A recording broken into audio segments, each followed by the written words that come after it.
Hello दोस्तों, स्वागत है आपका हमारे online platform VK edu change the way of learning पर। दोस्तों, कहते हैं कि कोई भी लक्ष्य इंसान से बड़ा नहीं होता और हारा वही जो लड़ा नहीं होता। जी हाँ दोस्तों, एक बार फिर से एक नए मोटिवेशन, जोश और उत्साह के साथ में हम आपका स्वागत करते हैं। फटाफट से सभी दोस्त आज के सेशन को लाइक और शेयर जरूर करेंगे। आज का जो पहला प्रश्न है उसकी तरफ बढ़ेंगे बिना किसी देरी के। तो सभी दोस्त लाइक, शेयर और सब्सक्राइब जरूर करेंगे। तो पहला प्रश्न है दोस्तों, बांग्लादेश ग्रामीण बैंक के संस्थापक कौन हैं? बांग्लादेश ग्रामीण बैंक के संस्थापक कौन है? कमेंट सेक्शन में छाप देंगे। ऑप्शन ए है professor Mohammad Zaheer, option B है professor Mohammad Gawas, option C है प्रोफेसर मोहम्मद शाह, या फिर ऑप्शन डी है प्रोफेसर मोहम्मद यूनुस। सही आंसर क्या होगा सभी दोस्त कमेंट सेक्शन में छाप देंगे। बांग्लादेश ग्रामीण बैंक, दोस्तों ध्यान रखेंगे, बांग्लादेश ग्रामीण बैंक की अगर बात करेंगे, 1983 में बांग्लादेश ग्रामीण बैंक की स्थापना हुई थी, 1983 में। और इसके संस्थापक कौन हैं? तो प्रोफेसर मोहम्मद यूनुस दोस्तों इसके संस्थापक हैं। और ये दोस्तों चटगांव के प्रोफेसर थे, इसे सभी दोस्त ध्यान रखेंगे। और प्रोफेसर मोहम्मद यूनुस को सन 2006 में इनके पूर्व महत्वपूर्ण विशेष कार्य के लिए इन्हें नोबेल पुरस्कार से सम्मानित किया गया था, इसे सभी दोस्त ध्यान रखेंगे। अगला जो प्रश्न है उसकी तरफ आगे बढ़ेंगे दोस्तों। अगला प्रश्न है, पृथ्वी पर जीवन के लिए ओजोन का क्या महत्व है? ऑप्शन ए है यह हमें अम्लीय वर्षा से बचाता है, ऑप्शन बी है यह हमें बर्फबारी से बचाती है, ऑप्शन सी है यह हमें पराबैंगनी विकिरणों से बचाती है, ऑप्शन डी है यह हमें वर्षा से बचाती है। तो पृथ्वी पर जीवन के लिए ओजोन का क्या महत्व है? तो सभी दोस्त ध्यान रखेंगे, इसका एकदम करेक्ट आंसर है यह हमें पराबैंगनी विकिरणों से बचाती है। ऑप्शन सी दोस्तों इसका एकदम करेक्ट आंसर है, यहाँ पर सभी दोस्त ध्यान रखेंगे। ऑप्शन सी एकदम करेक्ट आंसर है। दोस्तों अगर बात की जाएगी ओजोन की, तो ओजोन से आप क्या समझते हैं कमेंट सेक्शन में छाप देंगे। ओजोन का दोस्तों फार्मूला क्या होता है? O3। और यह दोस्तों कहाँ पर पाया जाता है? तो ओजोन पाया जाता है ओजोन मंडल में। कहाँ पाया जाता है? ओजोन पाया जाता है ओजोन मंडल में पाया जाता है। ओजोन मंडल 32 किलोमीटर ऊंचाई पर से लगाकर 60 किलोमीटर तक की ऊंचाई के मध्य में एक परत पाई जाती है, जिसे सुरक्षा कवच के नाम से जाना जाता है। किस नाम से जाना जाता है? सुरक्षा कवच के नाम से जाना जाता है। और ओजोन जो है ये एक सुरक्षा कवच के रूप में कार्य करता है। अल्ट्रा वायलेट रेस से जो है पृथ्वी को बचाता है, परावैंगनी किरणों से बचाता है। वर्तमान समय में दोस्तों ओजोन का तेजी से ह्रास हो रहा है, जिसका मुख्य कारण है CFC। CFC दोस्तों क्या है? तो सभी दोस्त ध्यान रखेंगे, क्लोरोफ्लोरोकार्बन ओजोन के क्षरण का मुख्य कारण है। और साथ ही साथ में CFC के साथ में सक्रिय क्लोरीन भी कह सकते हैं, तो इसे सभी दोस्त ध्यान रखेंगे। अगला जो प्रश्न है उसकी तरफ आगे बढ़ेंगे, सभी दोस्त ध्यान से देखेंगे और एक बार सही आंसर कमेंट सेक्शन में छाप देंगे। दोस्तों अगला प्रश्न है, 18वीं शताब्दी में ब्रिटिश रिकॉर्ड में रैयत का क्या अर्थ था?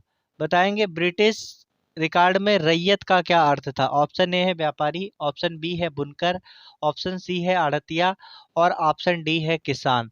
तो सभी दोस्त ध्यान रखेंगे, रैयत का अर्थ होता है किसान।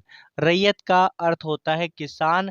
दोस्तों 1792 ईस्वी में एक दोस्तों बंदोबस्त आया था, जिसका नाम आपको पता होगा। इसका नाम है दोस्तों रैयतवाड़ी बंदोबस्त। ध्यान रखेंगे, रैयतवाड़ी बंदोबस्त। रैयतवाड़ी बंदोबस्त कब आया था? तो सभी दोस्त ध्यान रखेंगे, रैयतवाड़ी बंदोबस्त 1792 में आया था।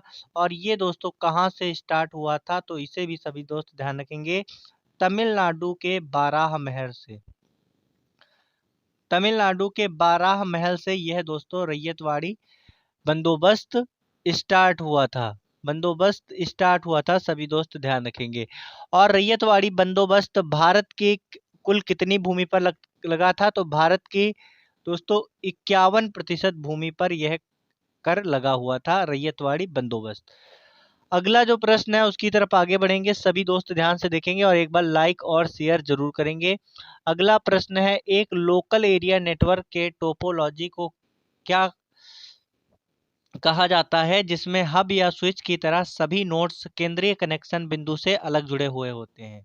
ऑप्शन ए है बस टोपोलॉजी, ऑप्शन बी है रिंग टोपोलॉजी, ऑप्शन सी है स्टार टोपोलॉजी या फिर ऑप्शन डी है ट्री टोपोलॉजी। तो सभी दोस्त ध्यान रखेंगे, एक लोकल एरिया नेटवर्क के टोपोलॉजी को क्या कहते हैं, जिससे हब या स्विच की तरह सभी नोड्स केंद्रीय कनेक्शन बिंदु से अलग जुड़े हुए होते हैं। इसे दोस्तों ट्री टोपोलॉजी के नाम से जानते हैं। सॉरी दोस्तों, इसे स्टार टोपोलॉजी के नाम से जानते हैं। किस नाम से जानते हैं? स्टार टोपोलॉजी के नाम से जानते हैं, ना कि ट्री टोपोलॉजी। अगला जो प्रश्न है उसकी तरफ आगे बढ़ेंगे दोस्तों। अगला प्रश्न है, निम्नलिखित में से कौन सा संगीत वाद्य यंत्र पश्चिम राजस्थान के मांगड़ियारों द्वारा बजाए गए तंत्री वाद्य यंत्र का एक उदाहरण है? तो मांगड़ियों द्वारा बजाए जाने वाले तंत्री वाद्य यंत्र का एक उदाहरण है। ऑप्शन ए है तुम्बा, ऑप्शन बी है मजीरा, ऑप्शन सी है झांझ या फिर ऑप्शन डी है कामीचा। तो दोस्तों इसका एकदम करेक्ट आंसर है कामीचा। कामीचा दोस्तों एक तार युक्त या फिर तंत्री है, मांगड़ियों के द्वारा बजाया जाने वाला एक वाद्य यंत्र। राजस्थान में मुख्यतया यह दोस्तों बजाया जाता है। प्रश्न संख्या 6 दोस्तों क्या है, इसका सही आंसर आप लोग कमेंट सेक्शन में छाप देंगे। वर्ष 2018 में राष्ट्रमंडल खेलों की मेजबानी किस देश ने की थी? तो सभी दोस्त ध्यान रखेंगे, वर्ष 2018 में राष्ट्रमंडल खेल की मेजबानी ऑस्ट्रेलिया ने, जबकि दोस्तों 2022 में इसका आयोजन कहाँ पर हुआ था? बर्मिंघम में। कहाँ पर हुआ था? बर्मिंघम में आयोजन हुआ था। एक बार सभी दोस्त बताएंगे, बर्मिंघम में इस बार राष्ट्रीय मंडल खेल कॉमनवेल्थ गेम्स का आयोजन हुआ था। इसमें दोस्तों कितने गोल्ड मेडल भारत ने जीते थे और भारत का इसमें कौन सा स्थान रहा है? एक बार सभी दोस्त कमेंट सेक्शन में छाप देंगे। अगला जो प्रश्न है उसकी तरफ आगे बढ़ेंगे, सभी दोस्त ध्यान से देखते रहेंगे और सही आंसर कमेंट सेक्शन में छाप देंगे। दोस्तों राशि के मापन में उसकी इकाई का कौन सा युग्म सुमेलित नहीं है? तो दोस्तों यहाँ पर इसका कौन सा युग्म सुमेलित नहीं है, आपको वही सही आंसर होगा। तापमान का मात्रक या फिर राशि केल्विन होता है, बिल्कुल सही है दोस्तों। दाब का पास्कल, एकदम सही। द्रव्यमान का किलोग्राम, बिल्कुल सही। वजन का दोस्तों घन मीटर, वजन को दोस्तों मीटर में नहीं नापा जाता है, तो इसलिए ये गलत है और गलत वाला ही हमारा सही आंसर होगा। तो ऑप्शन डी दोस्तों इसका एकदम करेक्ट आंसर है। अगले जो प्रश्न है उसकी तरफ आगे बढ़ेंगे। प्रश्न संख्या 8, किस भारतीय राष्ट्रपति ने भारतीय डाकघर विधेयक 1886 के लिए पॉकेट वीटो का उपयोग किया था? दोस्तों पॉकेट वीटो का उपयोग किस भारतीय राष्ट्रपति के द्वारा 1986 में किया गया था? सभी दोस्त कमेंट सेक्शन में छाप देंगे। तो दोस्तों इसका एकदम करेक्ट आंसर है ज्ञानी जैली सिंह। ज्ञानी जैली सिंह के द्वारा इसका उपयोग किया गया, सभी दोस्त ध्यान रखेंगे। अगला प्रश्न क्या है उसकी तरफ आगे बढ़ेंगे दोस्तों। अगला प्रश्न है, निम्नलिखित में से किस राजा ने प्राचीन भारत के मौर्य साम्राज्य की स्थापना की थी? तो मौर्य साम्राज्य की स्थापना सभी दोस्तों को पता है, मौर्य साम्राज्य की स्थापना किसके द्वारा की गई थी? चंद्रगुप्त मौर्य के द्वारा। किसके द्वारा की गई? चंद्रगुप्त मौर्य। चंद्रगुप्त मौर्य के द्वारा दोस्तों मौर्य साम्राज्य की स्थापना की गई। और मौर्य साम्राज्य दोस्तों चंद्रगुप्त मौर्य को ने मौर्य साम्राज्य की स्थापना नंद वंश के अंतिम शासक धनानंद की हत्या कर दोस्तों इन्होंने की थी। धनानंद की हत्या करके उन्होंने मौर्य साम्राज्य की स्थापना की थी और धनानंद दोस्तों नंद वंश का अंतिम शासक था।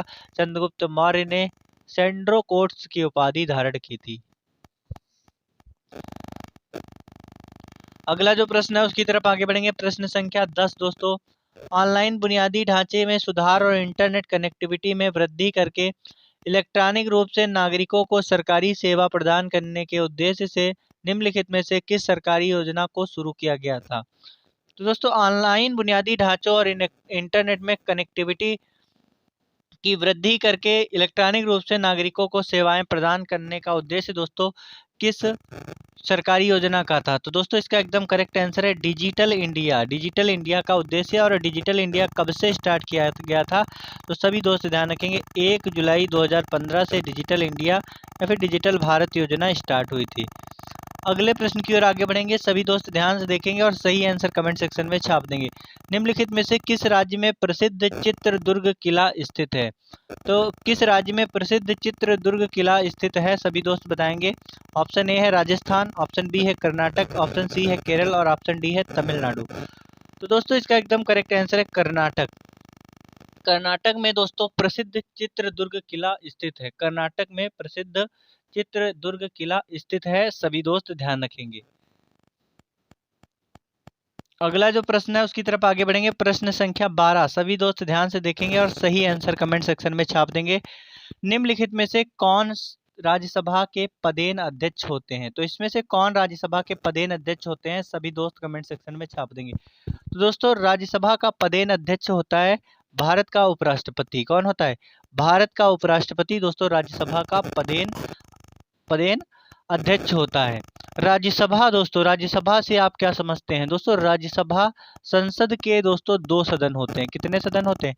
संसद के 2 सदन होते हैं और एक तो होता है आपका लोकसभा और एक होता है राज्यसभा। राज्यसभा दोस्तों क्या है? तो राज्यसभा संसद का उच्च सदन होता है। ध्यान रखेंगे, राज्यसभा संसद का उच्च सदन है। साथ ही साथ में यह दोस्तों स्थायी सदन होता है और राज्यसभा में 1/3 सदस्यों का चुनाव हर 2 वर्ष बाद होता है। ध्यान रखेंगे, 1/3 सदस्यों का चुनाव हर दूसरे वर्ष होता है। इसे सभी दोस्त ध्यान रखें। प्रश्न संख्या 13 दोस्तों क्या है? ध्यान से देखेंगे। निम्नलिखित में से कौन सा एक इनपुट डिवाइस है? ऑप्शन ए है स्कैनर, ऑप्शन बी है मॉनिटर, ऑप्शन सी है स्पीकर, ऑप्शन डी है प्रोजेक्टर। तो दोस्तों इनपुट डिवाइस पूछा जा रहा है तो सभी दोस्त ध्यान रखेंगे, स्कैनर एक इनपुट डिवाइस है। ऑप्शन ए इसका एकदम करेक्ट आंसर है। जबकि अन्य दोस्तों क्या हैं? अन्य ये तीनों दोस्तों अगर बात की जाएगी ये है आउटपुट डिवाइस। ध्यान रखेंगे, आउटपुट डिवाइस। अगला बात की जाएगी अन्य कुछ महत्वपूर्ण इनपुट डिवाइस हैं जिसे आप लोग याद रखेंगे, आपके एग्जाम के लिए बहुत ही महत्वपूर्ण है। स्कैनर दोस्तों क्या है? इनपुट डिवाइस है। कीबोर्ड दोस्तों क्या है? ध्यान रखेंगे, कीबोर्ड क्या है? इनपुट डिवाइस है। करेक्टर रीडर ऑप्टिकल्स क्या है? बताएंगे। ऑप्टिकल्स करेक्टर रीडर क्या है? बताएंगे। Opticals character reader, optical character reader क्या है? तो सभी दोस्त ध्यान रखेंगे, ये दोस्तों एक इनपुट डिवाइस है। लाइट पेन, लाइट पेन क्या है? इनपुट डिवाइस है। जॉयस्टिक, कमेंट सेक्शन में छाप देंगे। जॉयस्टिक क्या है? एक इनपुट डिवाइस है जॉयस्टिक। तो ये दोस्तों आपके इनपुट डिवाइस है, ध्यान रखेंगे। Scanner, keyboard, optical character reader, light pen और जॉयस्टिक ये इनपुट डिवाइस हैं। चलिए दोस्तों अगले प्रश्न की ओर आगे बढ़ेंगे बिना किसी देरी के। अगला प्रश्न है प्रश्न संख्या 14, छत्तीसगढ़ में स्थित अमरकंटक पठार में निम्नलिखित में से किस खनिज का प्रचुर भंडार उपलब्ध है? ऑप्शन ए है बॉक्साइड, ऑप्शन बी है कोयला, ऑप्शन सी है कच्चा लोहा या फिर ऑप्शन डी है अभ्रक। तो दोस्तों इसका एकदम करेक्ट आंसर क्या है? कमेंट सेक्शन में छाप देंगे। तो सभी दोस्त ध्यान रखेंगे, छत्तीसगढ़ की अमरकंटक पठार में बॉक्साइड खनिज का प्रचुर मात्रा में भंडार उपलब्ध है। अगला जो प्रश्न है उसकी तरफ आगे बढ़ेंगे दोस्तों। अगला प्रश्न है निम्नलिखित में से कौन सा पठार भारत में स्थित नहीं है? तो दोस्तों भारत में कौन सा पठार स्थित नहीं है? कमेंट सेक्शन में छाप देंगे। मैकल, ऑप्शन बी है मालवा, ऑप्शन सी है विंध्याचल, ऑप्शन डी है छोटा नागपुर। तो दोस्तों इसका एकदम करेक्ट आंसर है मैकल। दोस्तों मैकल जो है पठार ये भारत में स्थित नहीं है। और मैकल पठार कहाँ पर स्थित है? तो सभी दोस्त ध्यान रखेंगे, मैकल प्रांत जो है ये अमेरिका में स्थित है। कहाँ पर?